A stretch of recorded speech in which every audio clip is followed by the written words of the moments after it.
Oke ya. Nah ini jadi ada benda satu nih. Benda satu ini bergerak dengan kecepatan v kan. Kemudian sampai di sini juga masih bergerak dengan kecepatan v ya. Nah jarak yang ditempuhnya itu adalah s. Kemudian waktu tempuhnya itu adalah t ya. Nah sekarang ini adalah v. Di sini juga adalah v. Artinya ini untuk GLB ya, GLB. Nah jarak yang ditempuh itu adalah s. Hubungannya apa ya? Ini ya, antara S, P, dan T, siapa yang ingat? V S sama dengan apa? V kali T. P dikalikan T. Oke ya, nah sekarang kita masuk di gerak melingkar ya. Gerak melingkar itu adalah gerak yang lintasannya berbentuk apa? Berbentuk apa? Berbentuk? Gerak melingkar itu gerak yang lintasannya berbentuk apa? Lingkaran. Ayo menjawab dong ya. Jadi ini bergerak dengan kecepatan tertentu nih ya. Ada V-nya nih. Ini ada V-nya. Kenapa dia bisa belok? Tentunya ada sesuatu yang menariknya ya. Seperti itu planet ya. Kalau kita lihat planet itu ya, itu kan bergerak pada lintasannya nih. Nah, ini ada sesuatu yang menarik ke sana. Nah, sesuatu yang menarik ke sini. Nah, sekarang yang Ibu mau tanya, kalau dia bergerak dari posisi A, dari posisi ini, anggaplah ini adalah posisi A, putar satu putaran sampai di sini lagi, itu kira-kira jarak yang ditempuh berapa ya? Keliling lingkaran. Hah? Keliling lingkaran. Keliling lingkaran ya. Jadi kalau sampai di sini, ini kan terus bergerak nih ya, terus bergerak. Berarti kecepatannya sudah berubah nih ya. Kecepatannya sudah ke arah sana ya. Nah ini semuanya kita hubungkan. Sekarang Ibu pakai garis hubung, nggak bisa pakai putus-putus. Jadi Ibu pakai garis ini aja ya. Nah ini ya, ini garis hubungnya ke pusat lingkarannya. Nah jarak ini ke sini adalah R. Nah kalau dari posisi A menuju ke posisi B, ada apa saja yang ditempuh nih? Ini apa? Dari sini ke sini kalau kita mengukur ini, panjangnya ini berarti ada apa? Ada jarak tempuhnya kan? Ada jarak tempuh kan? S-nya yang ini ya. Jadi kalau S, A ke B, ini kan sama aja dengan apa? Busur AB kan? Ya atau ya? Iya.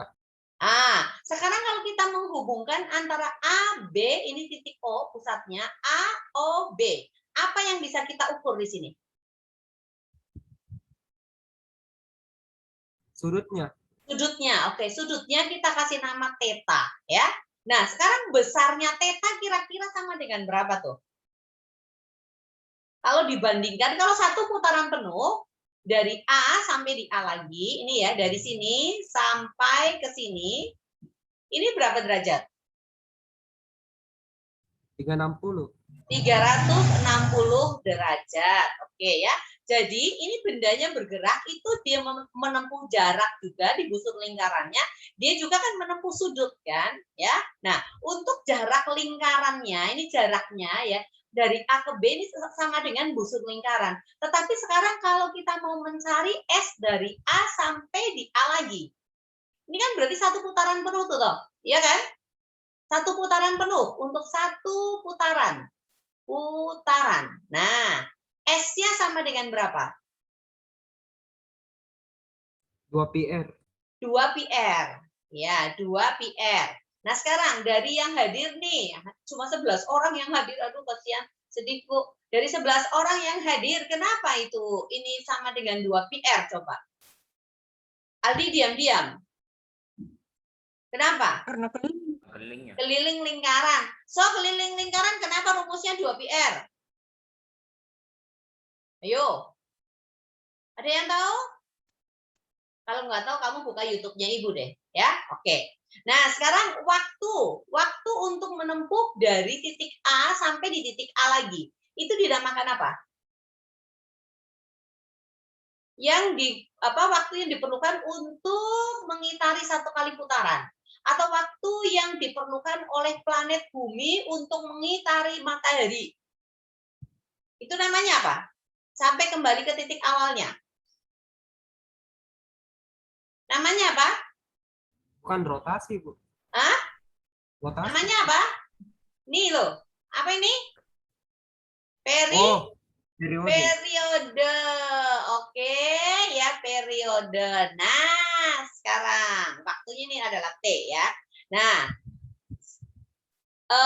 untuk kecepatannya ya, kecepatan daripada ini V itu kan sama dengan S per T kan? V itu sama dengan S dibagi T.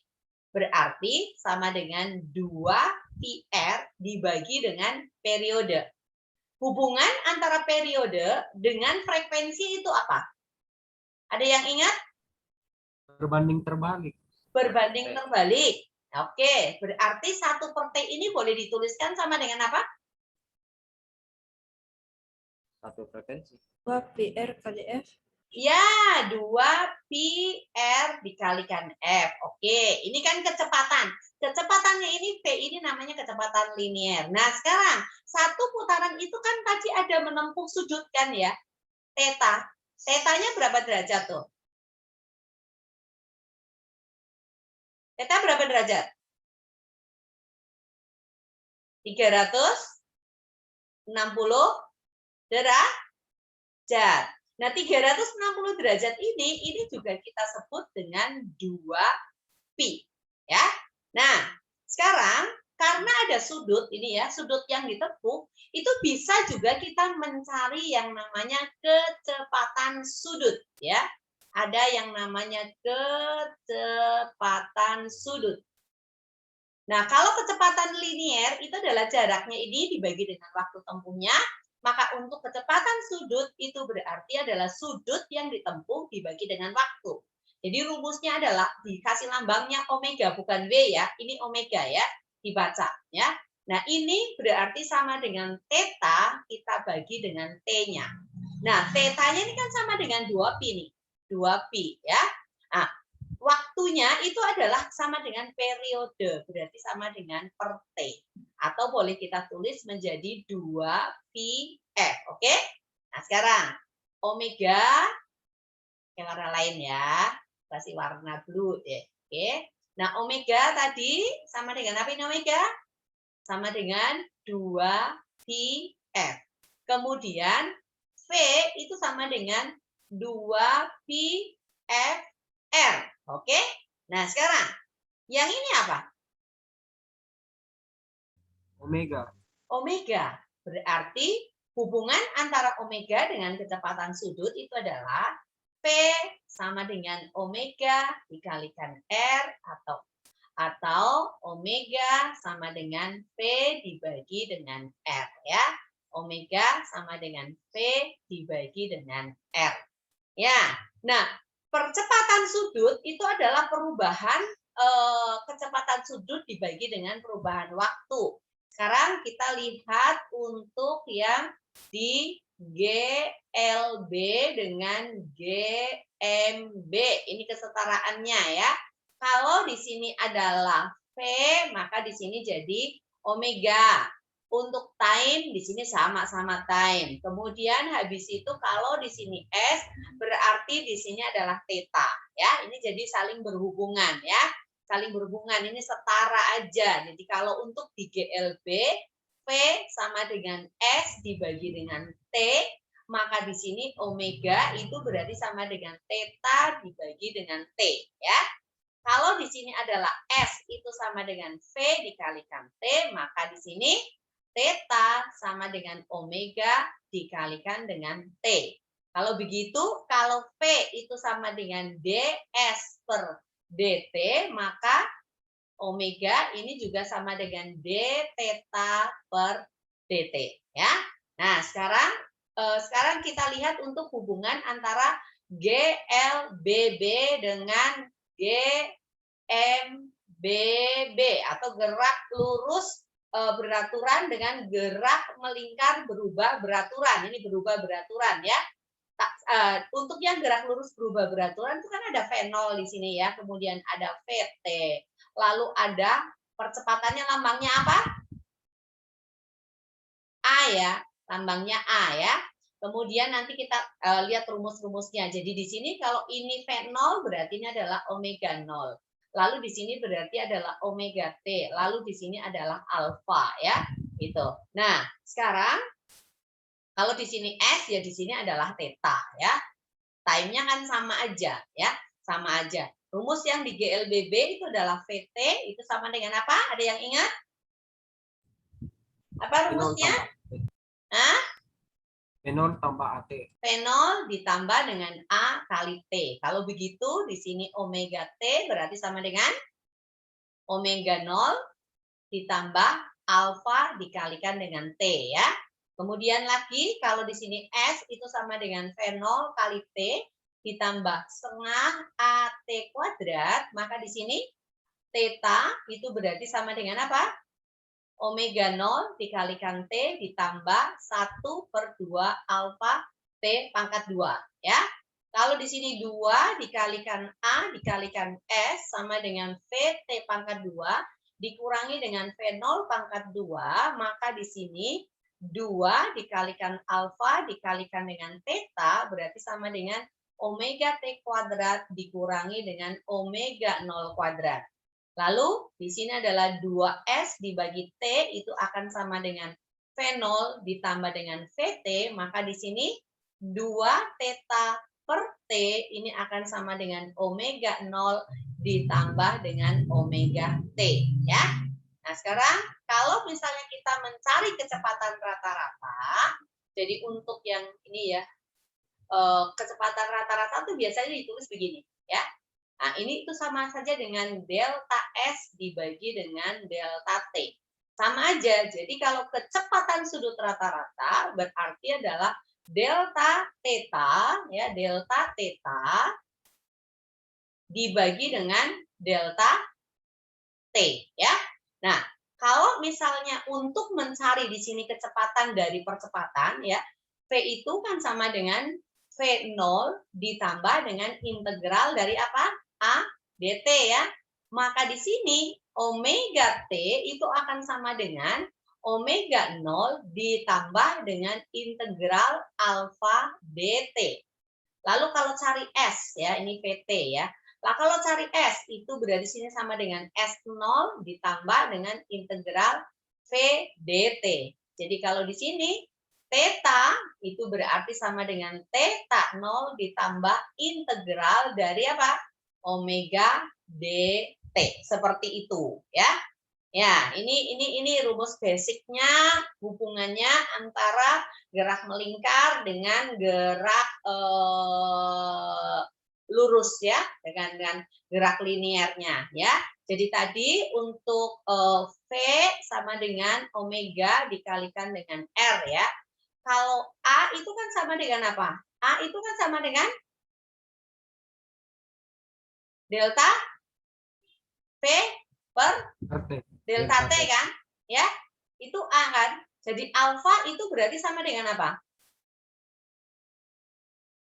Delta omega dibagi dengan delta T kan? Nah, delta omega itu rumusnya sama dengan apa? V kali R. V per R kan? Jadi untuk mencari alfa ya, di sini omega itu sama dengan V dibagi dengan R. Ya, V dibagi dengan R. Nah, kalau begitu, kalau kita kasih masukkan di sini ya, masukkan di sini ini kan boleh. Berarti ini kan boleh ditulis saja sama dengan delta omega R dibagi dengan delta T kan? Ya atau iya? Bisa enggak? Nah, sekarang untuk delta omega ini dibagi dengan delta T ini sama dengan apa? Sama dengan apa? Alfa. Alfa. Berarti ini jadi alfa dikalikan R ya. Jadi hubungannya untuk A itu berarti sama dengan alfa kali R. Kalau alfa percepatan sudut berarti sama dengan A dibagi dengan R ya. Itu cara simpelnya sekali ya. Jadi kita sudah mengenal tentang gerak melingkar ya. Nah, sekarang misalnya nih ya, kita punya benda bergerak melingkar ya. Benda bergerak melingkar ini, dia melakukan gerak melingkar, misalnya 200 putaran selama misalnya 2 skon, begitu ya, selama 2 skon. Ini artinya apa?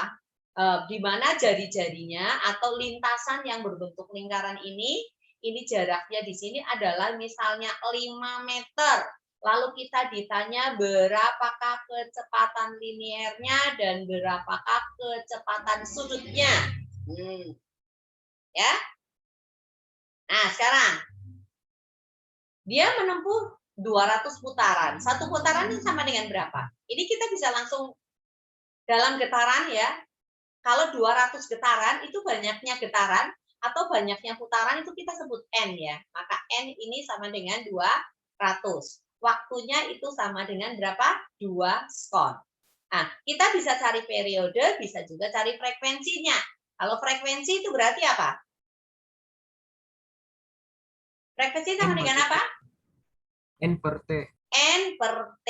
Banyak putaran dibagi dengan waktu. Berarti ini sama dengan 200 per 2 skon. Atau sama dengan 100 per skon. Per skon itu adalah hertz ya. Jadi kalau mau cari omega, omega kan rumusnya apa? 2 kali pi dikalikan dengan F kan? Maka ini sama dengan 2pi dikalikan dengan 100 hertz. Nah, satuannya ini langsung dalam radian ya. Jadi sama dengan 200 pi radian per skon. Nah, kalau cari kecepatan linearnya yaitu V-nya, V boleh langsung 2pi FR nggak apa-apa, tetapi bisa juga langsung omega R juga boleh. Berarti ini sama dengan 200 pi dikalikan dengan 5 meter ini per skon. Berarti ketemunya 1000 pi meter per skon ya. Oke? Jelas? Sampai di sini ya. Ini ya untuk gerak melingkar. Habis gerak melingkar apa sih ya?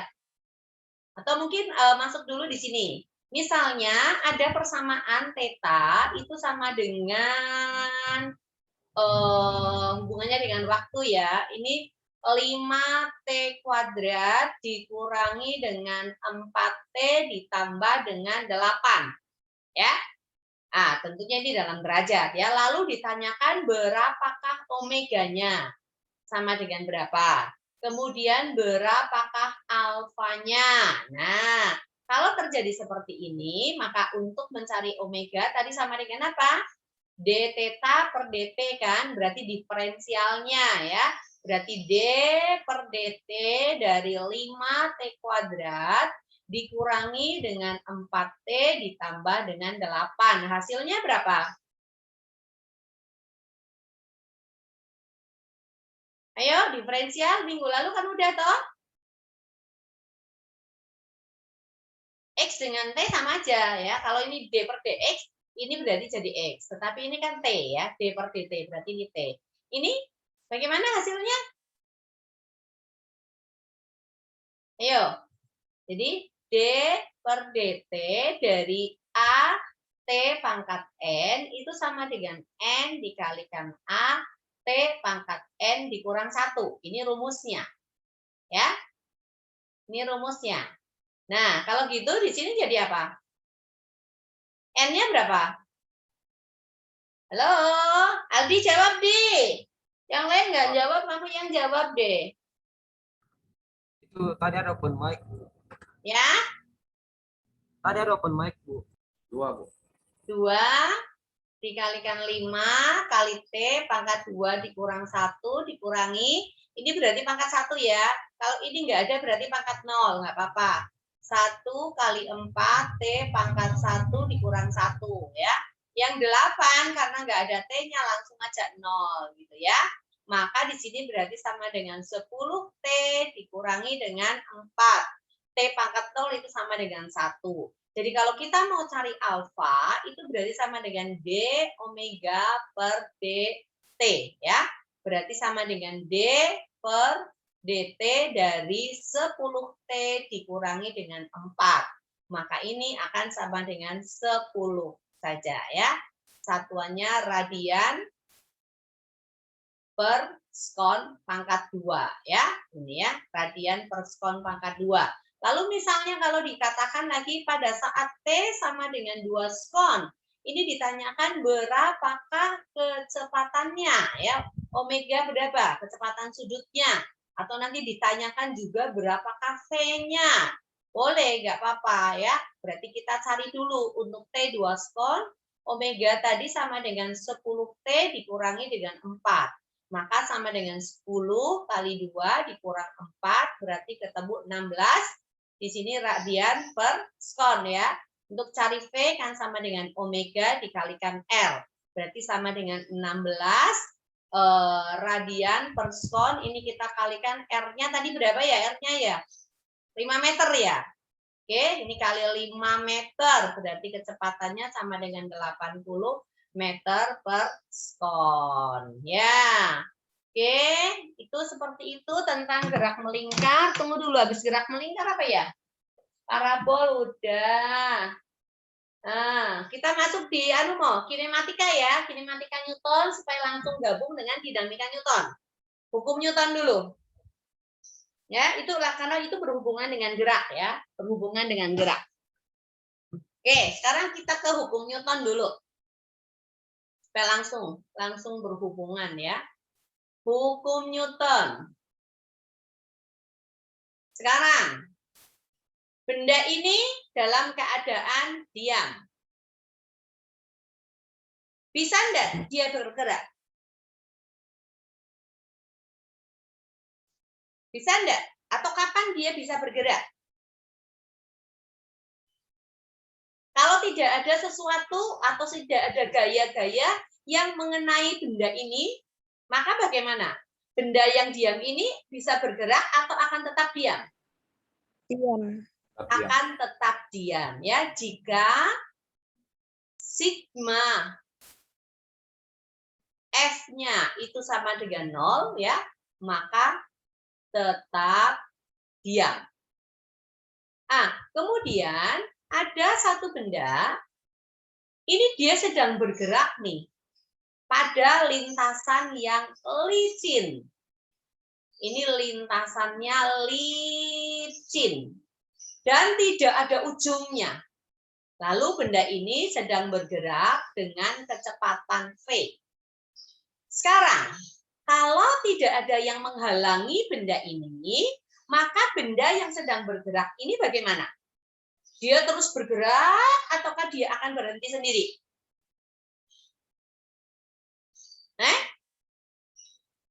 Halo? Loha? Ya, jadi jika sigma F atau gaya-gaya resultannya itu sama dengan 0, maka benda tetap bergerak. Ya, inilah hukum Newton yang pertama, yaitu hukum kelembaban. Jadi benda diam akan tetap diam. Benda bergerak akan tetap bergerak jika resultan gaya pada benda itu sama dengan 0. Nah, itu hukum pertama ya dari Newton. Nah, sekarang hukum yang kedua dari Newton itu misalnya ada sebuah benda ya.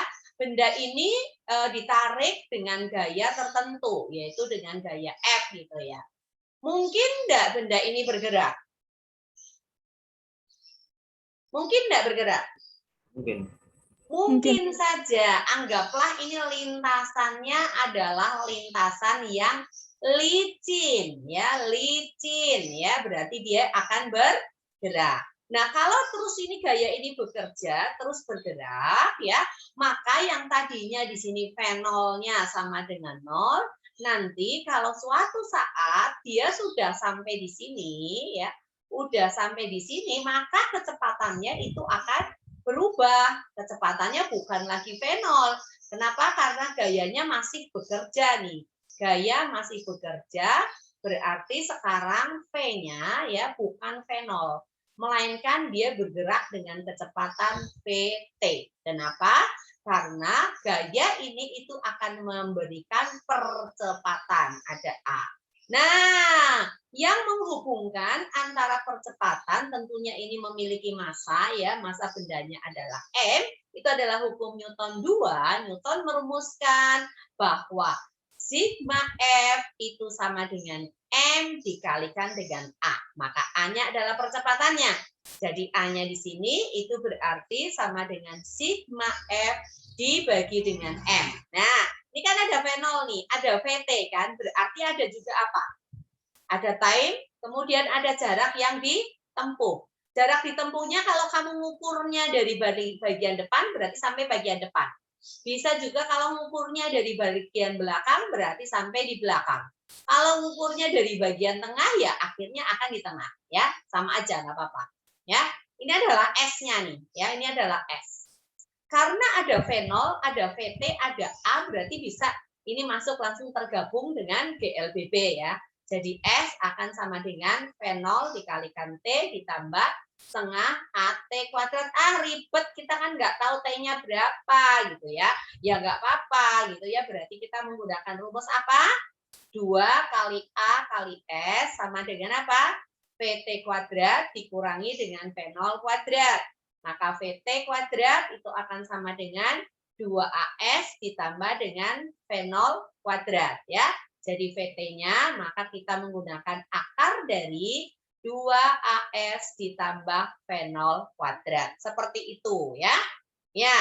Nah, sekarang ini kita belum membicarakan tentang gaya gesekan belum ya. Nanti habis ini kita akan masuk ke gaya gesekan. Nah, misalnya lagi apa namanya? Bendanya ini yang gaya yang mengerjakannya itu dia membentuk sudut tuh F-nya ya. F-nya membentuk sudut tertentu. Misalnya itu main mobil-mobilan gitu ya. Ya, ini ditarik dengan gaya F seperti ini. Nah, jika seperti ini, maka ini harus kita proyeksikan ya. Ini lantainya tetap licin ya, lantainya licin. Masih licin karena kita belum mengambil gaya gesekan tuh. Di sini masih licin, berarti tidak ada gaya gesekan. Nah ini ya, ini tuh membentuk sudut loh ya, membentuk sudut. Membentuk sudut, sudutlah anggapnya ini kita sebut dengan alfa, nggak apa-apa. Maka ini kita harus proyeksikan ke sumbu X dan ke sumbu Y. Ini diproyeksikan ke sini, kemudian juga diproyeksikan ke sini. Nah, proyeksinya, untuk menggambar proyeksinya, itu selalu dari titik awalnya nih, dari titik tangkapnya. Nah, seperti ini. Ya, maka yang ini kita sebut dengan fx. Kemudian yang ini titik tangkapnya ke sana, ke sumbu Y-nya, ya, sudah diproyeksikan. Ini kita sebut dengan fy. Sekarang, yang menyebabkan benda ini berpindah, fx atau fy? Oh, salah warna ya. Yang menyebabkan benda itu berpindah fx atau fy? Fx tuh. Fx ya. Ini tadi kita pakai warna apa ya? Lupa Ibu. Ya ini bendanya berpindah ke sini ya. Bukan berubah warna ya. Tetap warnanya. Cuman Ibu nggak tahu tadi pakai warna apa sih?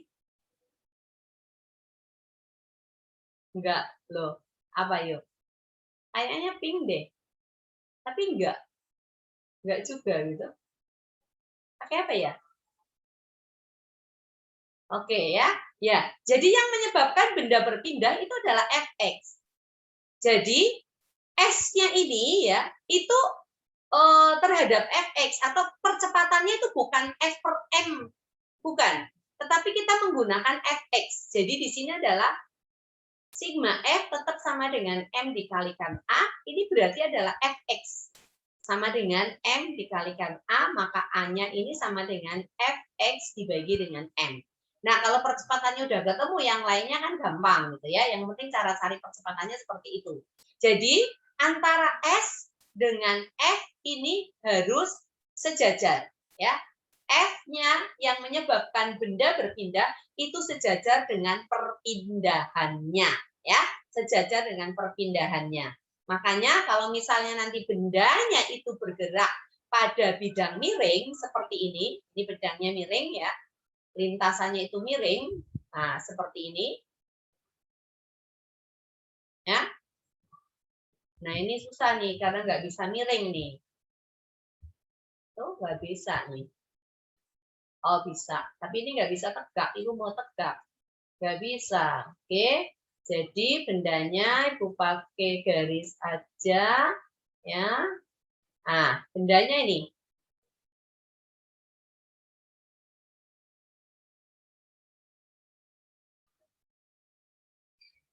Nah, benda ini akan bergerak kemana? Kemungkinan dia bergerak. Nggak ada gaya nih. Nggak ada gaya luar yang bekerja. Yang ada, ini ada gaya apa yang ke bawah sini? Gaya berat. Ya, ini W ya. Nah, meluncurnya kan ke sana. Maka gaya ini itu kita proyeksikan itu yang tegak lurus terhadap bidang miringnya. Bukan terhadap bidang datarnya. Sejajar bidang miring seperti ini ya. Kemudian kita gambarkan hasil proyeksinya. Tunggu masih ini dulu ya. Ya, seperti ini ya. Jadi proyeksi gayanya itu yang ini. Ini. Ya. Kemudian ini. Perpanjang nggak apa-apa. Ya. Nah, kalau sudutnya di sini adalah alfa, maka alfa yang di sini itu di mana? Yang ini atau ini? Yang X kecil. atau Y? Y. Y ya, ingat kesebangunan ya. Alfa. Nah, sekarang yang ini W, ini kita sebut saja dengan WY. Kemudian ini kita sebut saja dengan WX gitu ya, yang searah dengan ini. WX-nya itu berarti sama dengan apa? Atau tadi dulu nih. Yang ini FX hubungannya dengan alfa dengan X itu apa? Sebagai sisi apa ini? FX-nya? Samping. Samping. F-nya sisi? Miring. Miring. Y-nya sisi? Depan. Depan. Oke, maka FX sama dengan? F dikalikan cos alfa. FY berarti sama dengan F kali sin alfa. Ya, kalau gitu yang di sini WY berarti sama dengan apa? W kali sin alfa. W dikalikan dengan, masa sin sih? Sisi sampingnya mana? Cos. Alfanya kan yang ini.